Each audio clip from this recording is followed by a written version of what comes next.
Hi guys, welcome to my channel.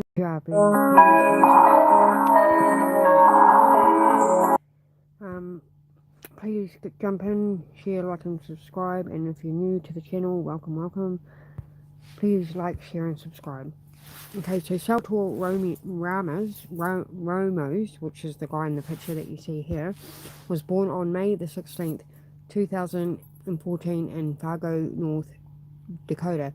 He was the second child to Adriana Reyes and her then boyfriend, also named Salvatore Ramos.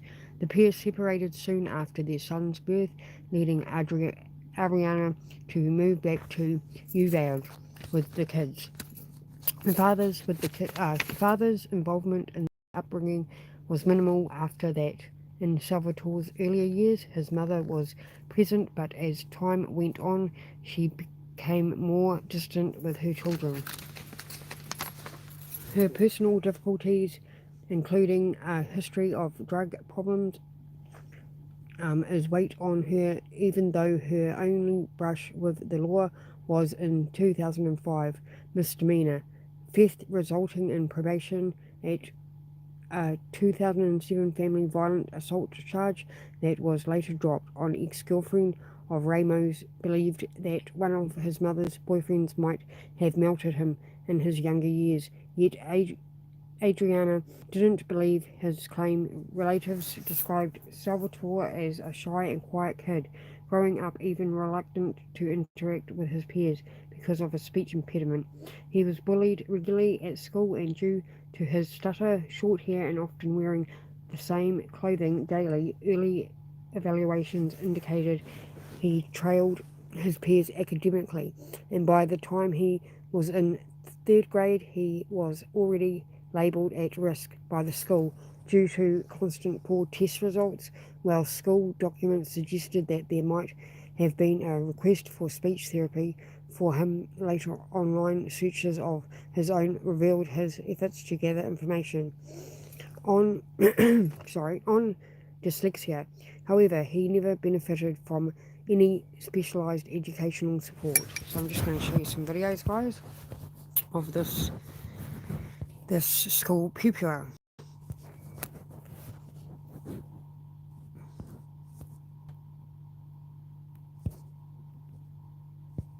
That's right.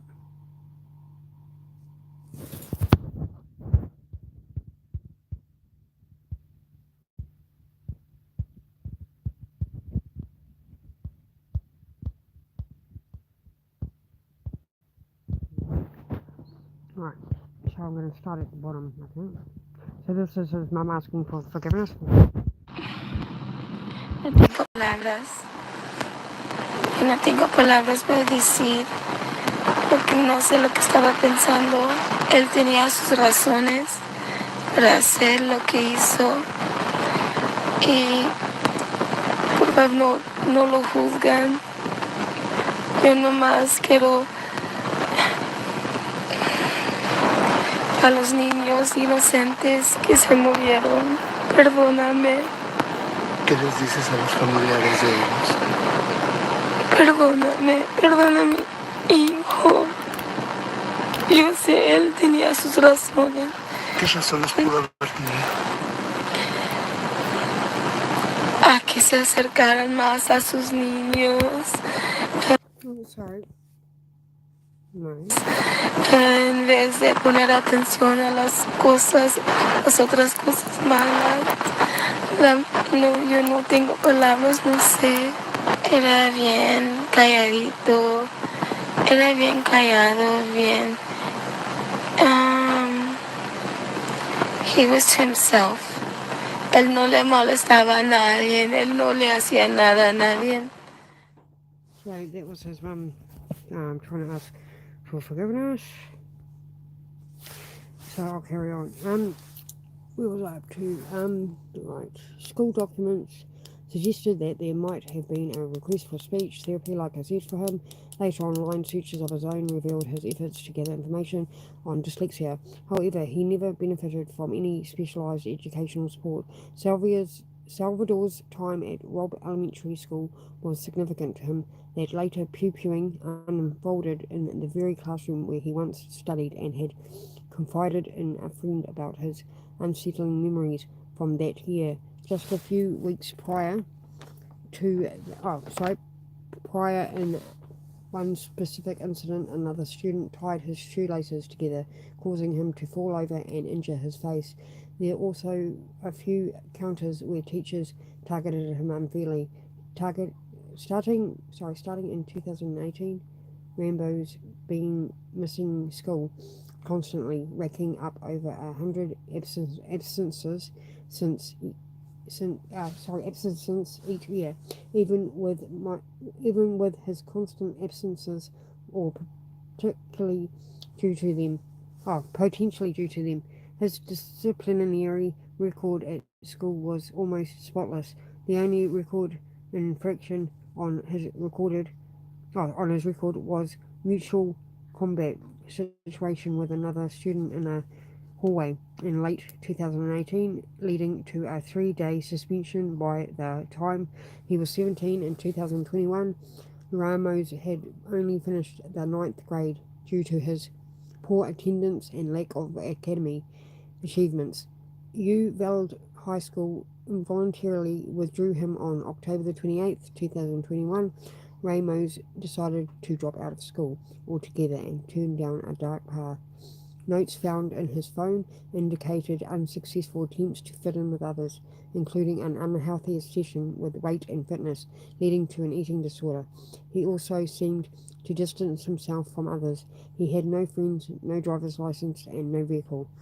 After allegedly being jumped by a group of his old friends, Ramos took it upon himself to learn boxing and mixed martial arts, practicing with a punching bag in his bedroom. His ex-girlfriend claimed that he was battling with depression. So I'll show you some more videos, guys.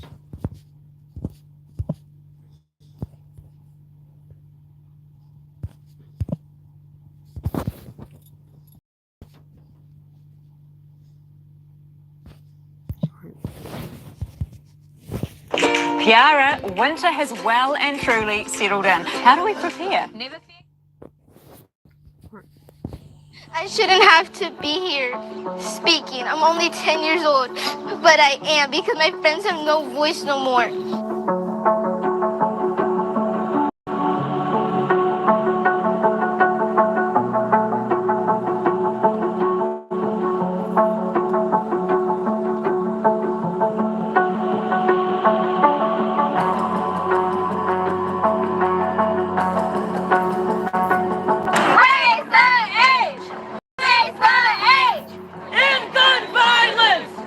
On May 24th, everything changed. I was at my award ceremony that day, earlier before the shooting.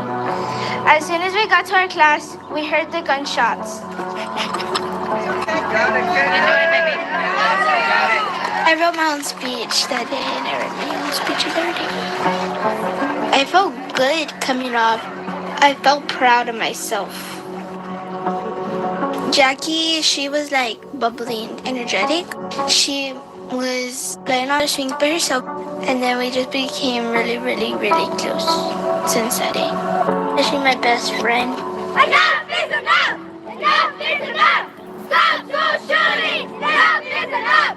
Stop school shooting! The change I want to see in gun laws is like ban assault weapons or to raise the age to buy one. Just in 2023 alone, there's been multiple mass shootings, like at least 2 each day.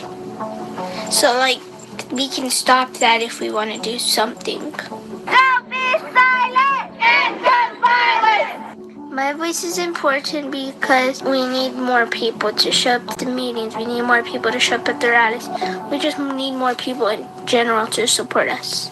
Well, physically, if you looked at me, you probably thought I went to war. I look at my arm, and of course, it's a constant reminder of what happened that day. Good afternoon. It is an honor and a privilege to be here today to represent the 21 lives lost on May 24, 2022. For those of you who do not know me, I am Mr. Reyes, and I am a surviving teacher from room 111 at Robb Elementary. I come here today to let the governor know that expanding guns into schools will not make it safer. A lot of the survivors, we still have to live with it, the pain, the suffering. I decided to go into education, and I knew that I could make a difference in somebody else's life, and nothing more rewarding than helping somebody. This is Annabelle, Xavier together. As a teacher, as an educator, you never think about losing a student. To lose 11 at a time, at one single time, and then to lose your co-workers that worked right beside you, it's a lot at once. I came and looked for them because I was in the hospital the whole time that they had all the funerals, and I couldn't make it to any, so I had to come and look for them and find them. And I've come to accept it. I do it in their honor. Like, you gotta get up, you gotta do something, you gotta go. And I have more good days now than I had bad days ago. My name is Jasmine Cáceres, and 6 months ago, my little sister, Jackie Cáceres, was 9 years old when an 18-year-old with an AR-15 walked into her classroom and killed her at Robb Elementary in Uvalde, Texas. Not everybody agrees on an assault weapons ban, but that's why we want to reach a compromise, meet in the middle, and raise the age to 21 to buy an assault weapon. We will not stay silent, we will not back down from this fight, and we sure as hell will not let our children be forgotten. Jackie was born when I was like 7, so before that I don't remember too much. I was excited that, of course, I was going to have another little girl in my life. We're really close.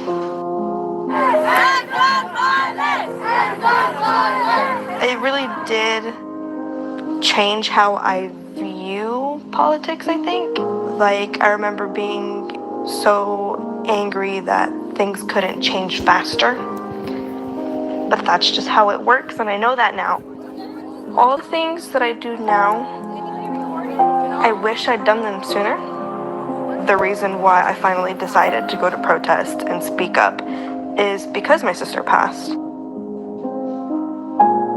I just don't understand how badly these people failed us. And not just the families, these children, because they're gone. And especially the surviving children that are going to have to live with this trauma for the rest of their lives. I can't think of anything else other than just cowardice. I couldn't even feel sad just because of how angry I was.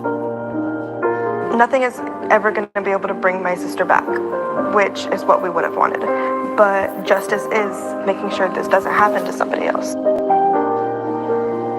Their deaths were so violent, and it wasn't just one person. It was 21 people, 19 children. Nobody deserves to be going through this. And if we don't change something, you could be going through this. Okay.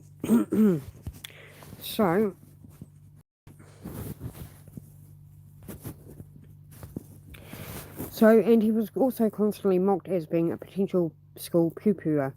She said that he often told her that he wouldn't make it past the age of 18 either due to self-harm or simply because he wouldn't live long. By the way, trigger warning on this live, guys. There could be some content that's distasteful because he wouldn't live long.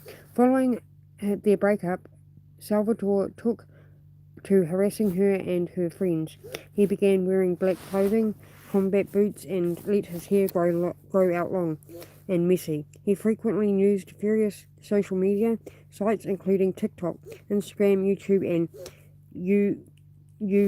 Yubo live streaming platforms. Most of his usernames reflected themes of confrontation and revenge. People who knew Ramos thought social media reported that he would openly harm and unalive creatures, especially cats, and would broadcast these violent acts live on Yugo.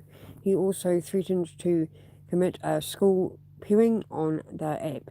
Ramos' account was reported to Yubo, but no actions were taken. He often sent unexpected explicit messages online. Those who he gamed with online noted that he had intense anger when he lost and often made exaggerating threats, mainly towards female players. As time went on, his online behavior became increasingly manipulative and controlling. Online, he acted more confident than in person and pretended to be more mature, looking up sexual topics. Others mentioned Salvador struggled to connect with people and calling himself not human and using humans in a negative way. He searched online to see if he was a psychopath, which resulted in an email. Right. Suggesting treatment for the condition, Ramos got a job at What's a Burger in 2021, where he was fired within a month after threatening a female co-worker. His next job was at a local Wendy's, where he was employed up until a month before the pew-pewings. A co-worker there described him as not a good person and troubled. He would go out of his way to keep to himself by living at home. Ramos saved a lot of money, hinting to people that he was planning something significant and that they would hear about him on the news someday. His family assumed he was saving money for a new place or car. However, in late 2021, he bought items like pew-pews, slings, shin and guards and body armor. So I'll show you another video, guys. Thanks for coming. Don't forget to like and subscribe. It helps with my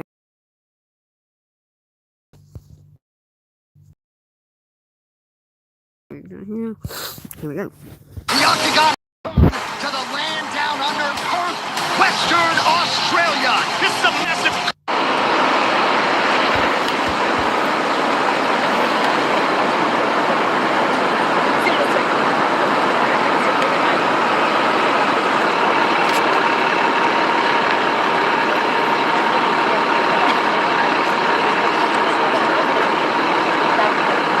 Primaria Robb, donde se había trincherado y donde disparaba la policía cuando de 66 años que las autoridades...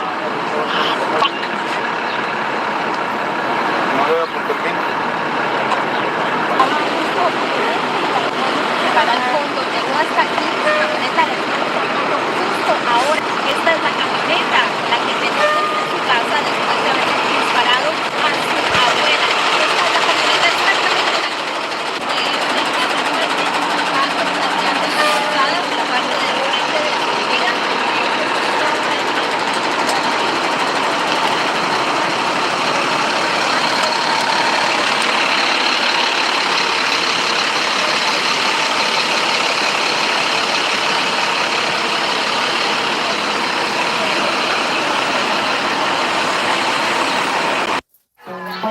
I shouldn't have to. So I'll continue on. So hinting at his real intentions, at still 17 at this time, he asked at least 2 different people to buy pew-pewers for him, which they refused to do. Ramos would develop a obsession with school pew-pewings, which he made no secret online despite his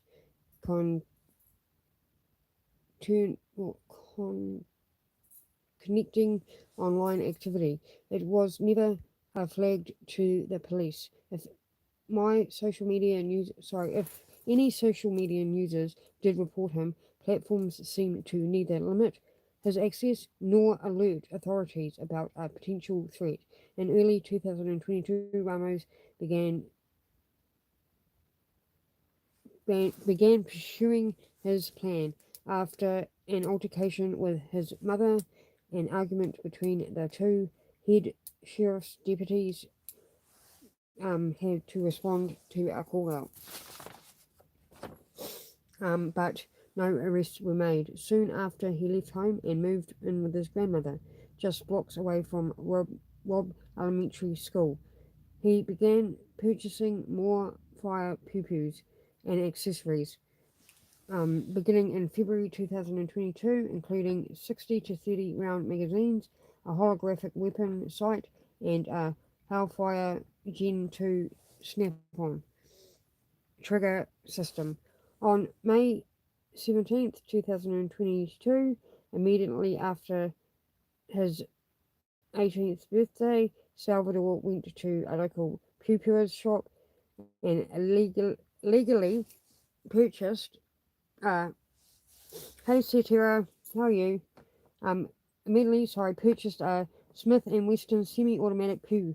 He bought a second pew just 3 days after that, and around 1,700 rounds of hollow point ammunition, in total spending about $5,000 on the pews and ammo, and another $1,500 to $2,000 on accessories.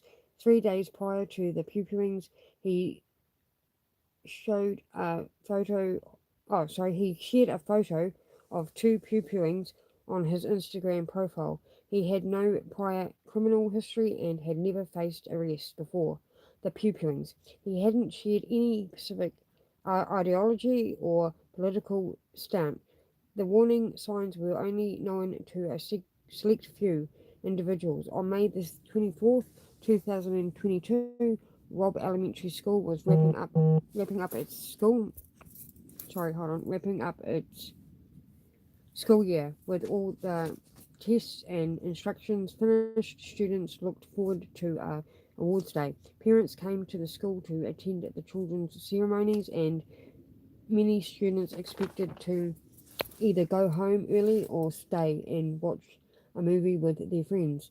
While at home with his grandmother, Ramos sent unsettling messages online, including to an Instagram model he had never met, but had previously tagged in photos of his pupils. The prior week, Ramos had been having more and more arguments with his grandmother, who had warned him she would take off the phone plan this morning. She followed through with her threat by calling customer services, in which Ramos responded by pewing her face before stealing her black 2008 Ford F-150. She managed to survive and sought assistance from nearby neighbours. Okay, so I hope you're doing good, Satira. Good to have you coming. Yeah, this is a pretty severe case, really, when I think about it. Quite heart-wrenching. Back to that breaking news out of South Texas tonight, where at least 19 children and 2 adults were killed in a shooting at an elementary school. We now have the photograph of the suspected shooter, 18-year-old Salvador Ramos. CNN is now reporting a former classmate says Ramos texted him a photograph of a firearm and a bag filled with ammunition just days before this attack today. Ramos was shot and killed when officers were responding to the school today. The shooting has many people feeling like something needs to change to end gun violence. And tonight, many people are talking about a senator from Connecticut who took to the floor demanding action. What are we doing? Why are you here? If not to solve a problem as existential as this. This isn't inevitable. These kids weren't unlucky. All right, so bringing it back to home here in Metro Atlanta, Gwinnett County Schools, the largest district in the state, says that it will have increased patrols tomorrow just as an extra precaution. Atlanta Public Schools also planning to ramp up security as well. Now, we reached out to the FBI in Atlanta, which says there are no credible threats in the state of Georgia right now. What would your life be like if you were a rapid transformational therapist? And the neighbours called the police. She was then airlifted to San Antonio hospital in critical condition after FaceTiming a 15-year-old girlfriend from Germany who he had met online. Ramos began texting her live debates of his actions. Live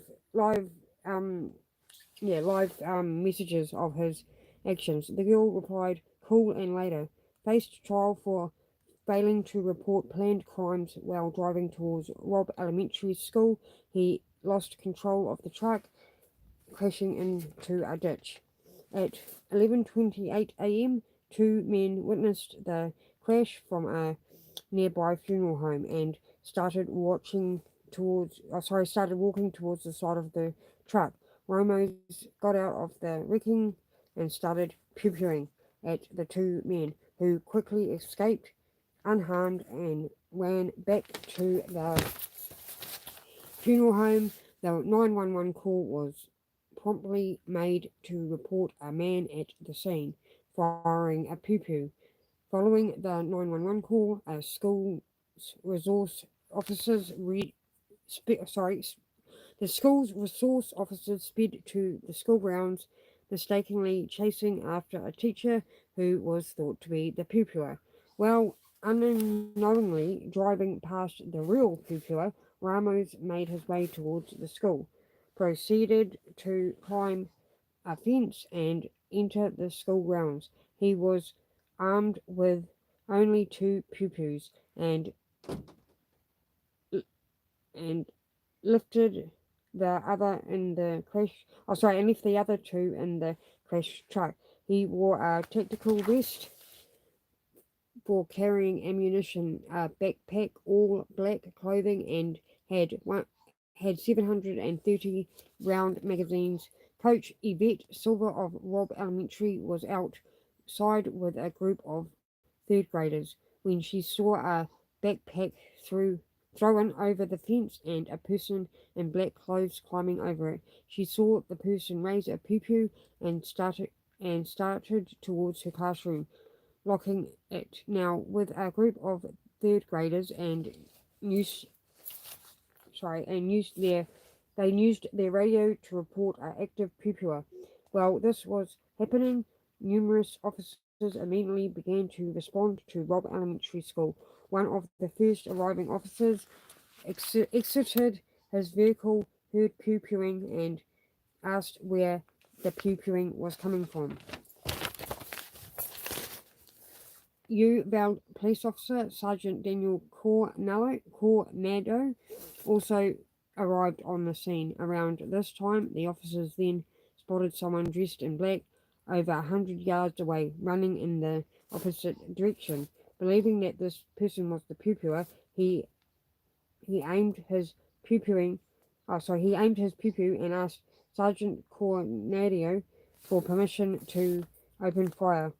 Coronado, he stated, as he knew children were present and considered the risk of accidentally pewing the child. Before Coronado could respond, the pewer had made it to the school, according to the officers. Later testifying, the person in black was not the pewer. So that's kind of a bit weird. They say he is, then they say he's not, then they say he is. It's like, yeah. Are you going to make up your mind or what? So, yeah. Okay, let's play the next one. But we start with our Marcelino Benito, who has the newest body cam video of the police's response. Marcelino? Well, Xavier, the city of Uvalde suddenly releasing more than 3 hours of edited body cam footage late this afternoon. Some faces have been blurred and some audio removed. What you're about to see are some of the key moments we found so far. They paint a picture of that day's chaos from multiple angles and from the perspective of multiple Uvalde police officers. We want to warn our viewers, some may find what they're about to see disturbing. Shots fired in the building. I heard somebody say someone was shot in the head. Chaos and confusion. Hey, we're going in or we're staying here? What are we doing? As 25 Uvalde police officers descended on Robb Elementary from multiple directions. Oh, Shots fired! Get inside! Go, go, go! No hesitation as Officer Coronado seen rushing towards the campus. Video released last week from hallway surveillance cameras captured activity on the north side of the building. We watch officers storm in and approach the door, but soon take fire and retreat. Am I bleeding? Am I bleeding? Am I bleeding? Officer Canales' body camera captured the moment the gunman shot towards them, and they backed away to safety. That's my wife's classroom. Teacher Eva Morales' husband, UCISD Officer Ruben Ruiz, was in that hallway too. The urgency clearly heard in Canales' voice. Dude, we gotta get in there. GPS is sending people. We gotta get in there. He just keeps shooting. More officers arrive on that side of the campus. They're captured on Jesus Mendoza's body cam. Police department. It's the police. As they begin searching classrooms for students, DPS rescues the boy who initially spotted the gunman hiding in the restroom. He's rushed out to safety. On the opposite end of the campus was Officer Coronado. When he first stormed into the building, you see a dust cloud after the shooter fired his first 100 rounds. 20 minutes later, his camera gives us a look at the rescue effort underway. Go, run over there. As students pulled out of windows to safety. Officers also check for students inside classrooms. Rooms dark, backpacks and books left behind when the shooting started. It's Coronado's cam that provides our first look at UCISD Chief Pete Arredondo in the hallway on the south side of the building. Minutes later, the chief and another officer seen trying to unlock a classroom. Multiple keys tried, none of them worked. Meanwhile, the clock kept ticking. At 12:21, nearly an hour after first officers arrived on scene, more shots are fired. No one moves in again. Instead, you hear officers trying to communicate with the shooter. Mr. Ramos, can you hear us, Mr. Ramos? Please don't hurt anyone. These are innocent children. Despite muffled responses earlier, hard to hear on the body cam, this time the shooter didn't respond. 5 minutes later, Arredondo again on camera on the phone. 7 minutes later, Border Patrol's tactical unit moved in to kill the shooter at 12:50, 73 minutes after first officers stepped foot inside that building. In one officer's body cam, you hear dispatch say the shooter's uncle was on 911 and requesting to speak to him to try and talk him down. And in another video, we see officers inside the gunman's grandmother's home.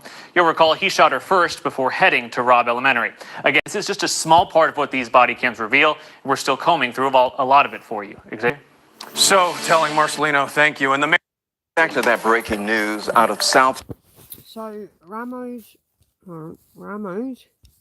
which is this fellow on the screen, entered the school through an unlocked door on the west building. He made his way east inside the building and turned right into south ward hallway. He advanced down this hallway to rooms 11 and 12 and turned left facing the classroom doors. He pew-pewed his pew towards the rooms at approximately 11:33 a.m. He walked forward toward the doors and then stepped back into the hallway before proceeding to one of the classrooms through another unlocked door. After entering the classroom, he's spent about 2.5 minutes pewing over 100 rounds rapidly between the two rooms. As all the faculties took place in these two rooms. Alright, so during these 2.5 minutes of pewing, it is likely that one of the bullets passed through a wall and struck a teacher in room 109. Mrs. Alvalia, a survivor, recalled that upon entering the classroom, Ramos announced, "You're all going to unalive," before beginning to pew-pew them and another teacher. Present in the room, another student who survived the attack mentioned that Ramos played sad music out loud while carrying out the massacre. Responding police officers heard the pew-pews as they entered the building. Responding police officers heard this pew-pewing as they entered the building. Two separate groups of officers converged on to the building at the same time from different directions. From the time of their initial entry and over the course of the next 5 minutes, The pewer pewed approximately 16 more pews. At approximately 11:37 a.m., the officers converged from both sides of the hallway on rooms 11 and 12. When Lieutenant Martinez looked at the vestibule of rooms 11 and 12, he was met with the pewing, which resulted in fragments, building materials grazing the tip of his head. He quickly ran away back to the north end of the hallway. On the opposite of the hall, some fragments hit Sergeant Canals on his ear, causing him to retreat as well. So I'll just show you some more videos. We're nearly finished. Yeah.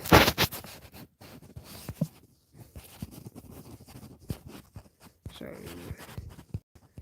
here we go. Disney on Ice is hitting the road and you're invited. Share and subscribe this, please.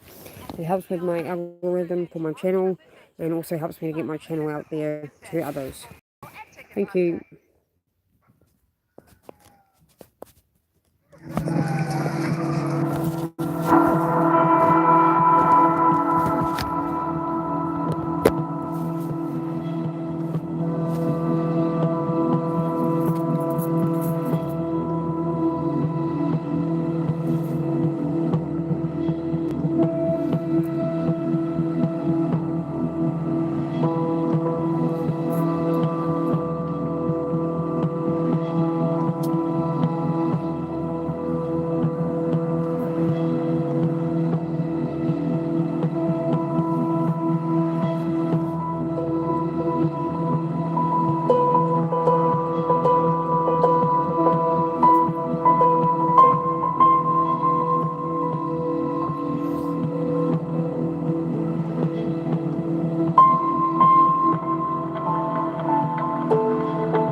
The final moments.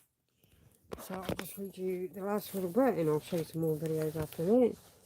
So it goes on to say that no pews were fired at Ramos during this time. Although the entire situation began as an active pewer, police chief began to treat it as a barricaded subject situation, prioritizing the protection of people in other classrooms. So I'll show you 2 more videos and then we'll finish. And I will have a late music one later on. Okay?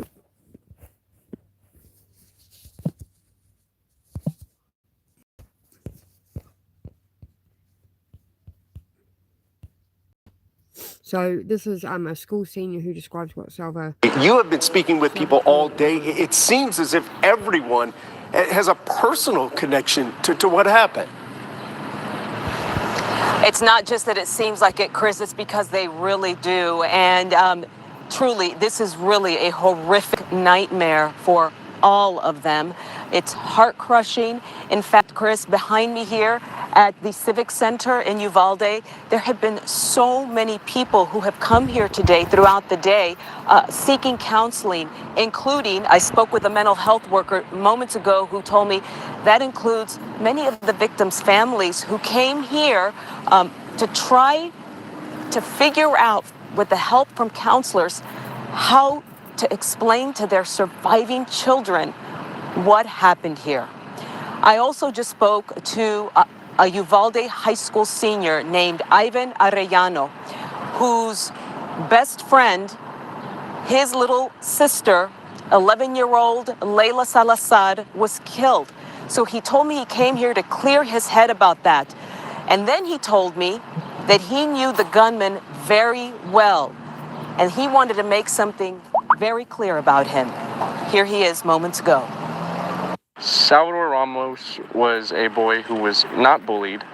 He would try to pick on people but fail, and it would aggravate him. I would like to get that out of the way. He was not bullied. He, prior, and I don't see this covered, and I'm going to put this out there, he would hurt animals. He was not a good person. He would go to the parks and try to pick fights. Much more from Arellano tonight on News 8 at 10. And we also learned today that President Joe Biden will travel here to Uvalde.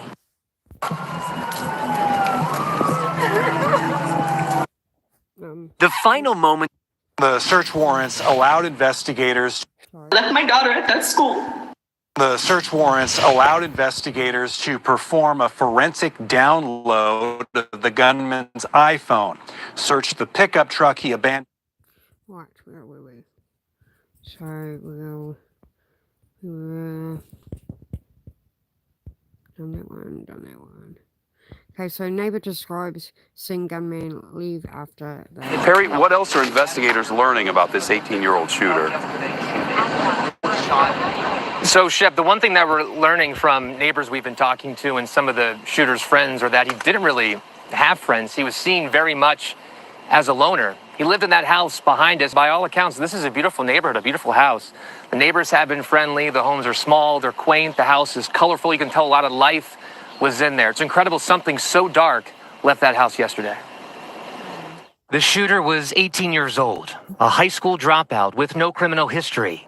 There was no known mental health history of the gunman. He lived with his grandmother down the street from Robb Elementary School.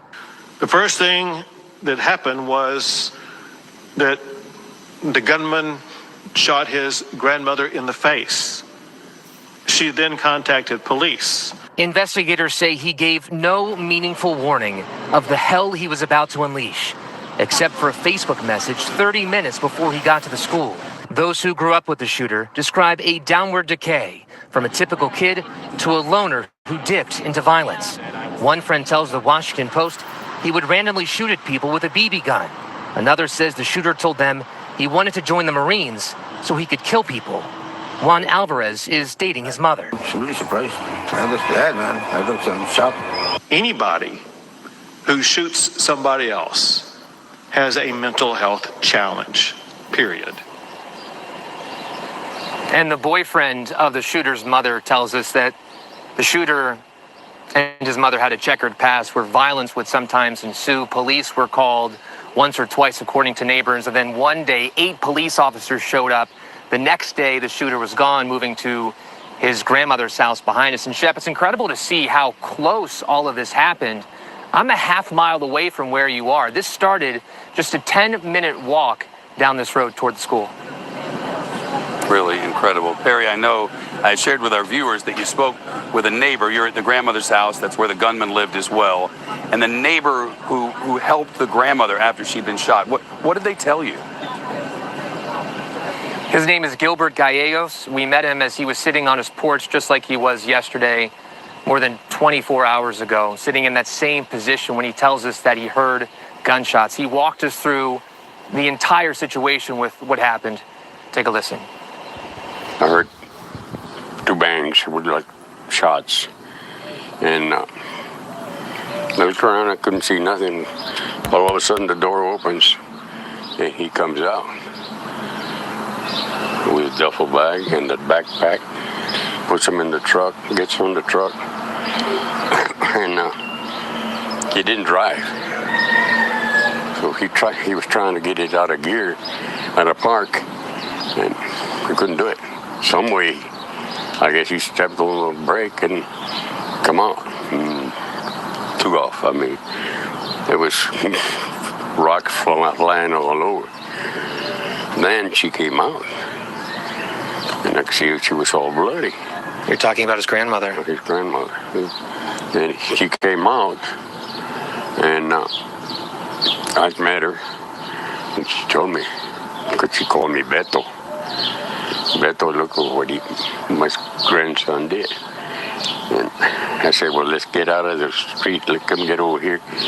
We got her out. My wife called EMS and the police. And between me and my wife, we brought her back here and put her in there. We heard shots, and we were afraid that he would come back. You heard the shots from the school? Well, we heard shots back here.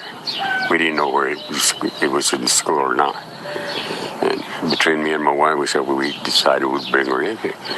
And then the police came in real fast, and they took her out. They met the EMS out there and took her away. And we asked Gilbert if he asked the woman across the street what happened, what led up to this, what were the moments before she was shot in the face, and he said we just didn't want to ask her. We were just trying to keep her calm. I asked Gilbert, did you ever see the shooter before? He said maybe once or twice, but this guy's been living here for 3 to 4 months, and for that to happen, for a man to live across the street in this neighborhood where everybody is outside all of the time, that is incredibly rare, Shep. I'll say, what a revealing interview. Perry Russum, thank you for that. But we start with our Marcelino Benito, who has the newest So that's the end of my live. Thanks for coming again. Don't forget to share and like. I've just noticed that I didn't have it in the right setting for a live. I had it in the mobile setting, but yeah. So really appreciate you guys coming. I hope you have a great rest of your day. Enjoy my streams. Don't forget to hit the notification to watch my streams. See ya.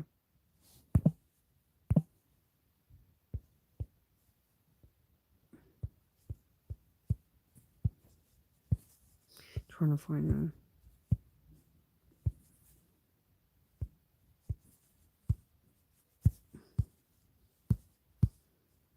See yous.